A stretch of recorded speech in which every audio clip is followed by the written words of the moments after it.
Assalamualaikum warahmatullahi wabarakatuh.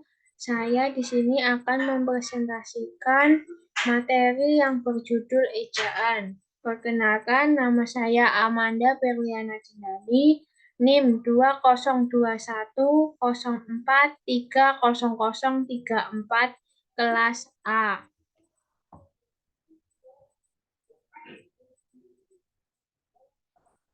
Sejarah ejaan perkembangan bahasa Indonesia.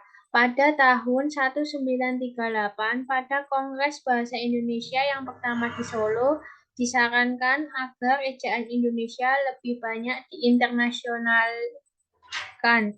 Pada tahun 1947, Sowandi, Menteri Pengajaran Pendidikan dan Kebudayaan pada masa itu, menetapkan dalam surat keputusannya tanggal 19 Maret 1947 nomor 264 garis miring BHGA bahwa perubahan ejaan bahasa Indonesia dengan maksud membuat ejaan yang berlaku menjadi lebih sederhana.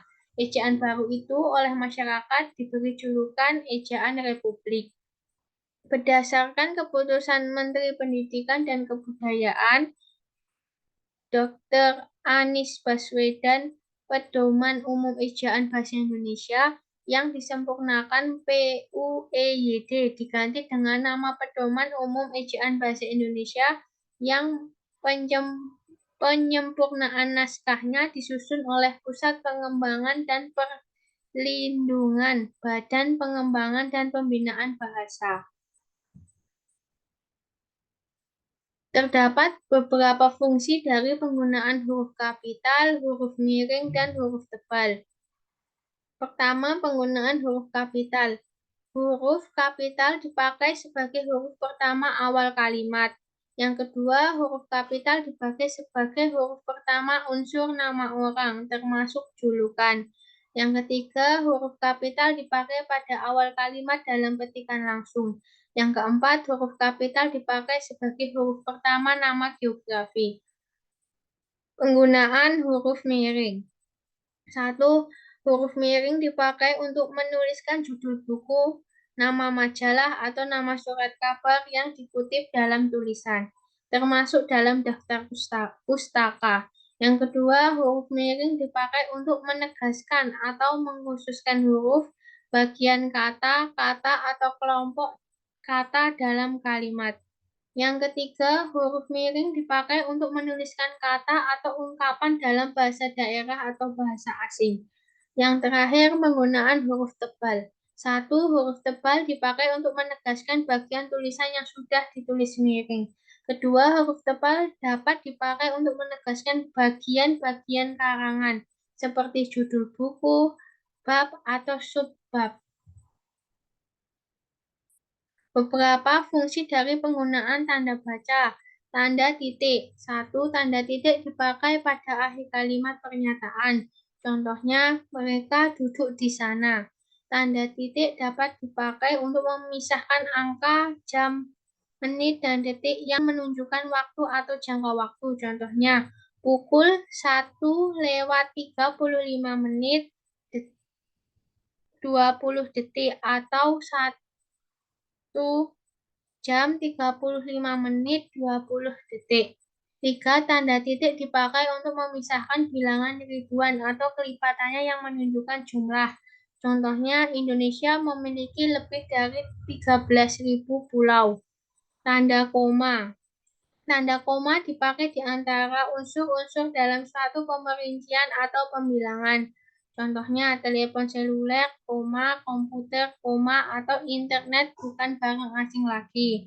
Yang kedua, tanda koma dipakai sebelum kata penghubung, seperti tetapi, melainkan, dan sedangkan dalam kalimat majemuk setara. Contoh, saya ingin membeli kamera, koma, tetapi uang saya belum cukup.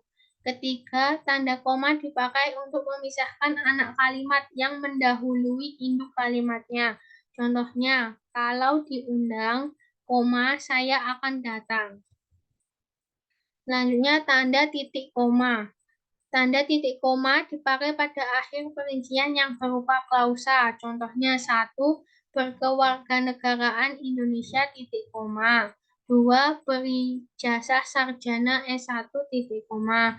Tanda titik koma dipakai untuk memisahkan bagian-bagian pemerincian dalam kalimat yang sudah menggunakan tanda koma. Contohnya, ibu membeli buku, pensil, dan tinta.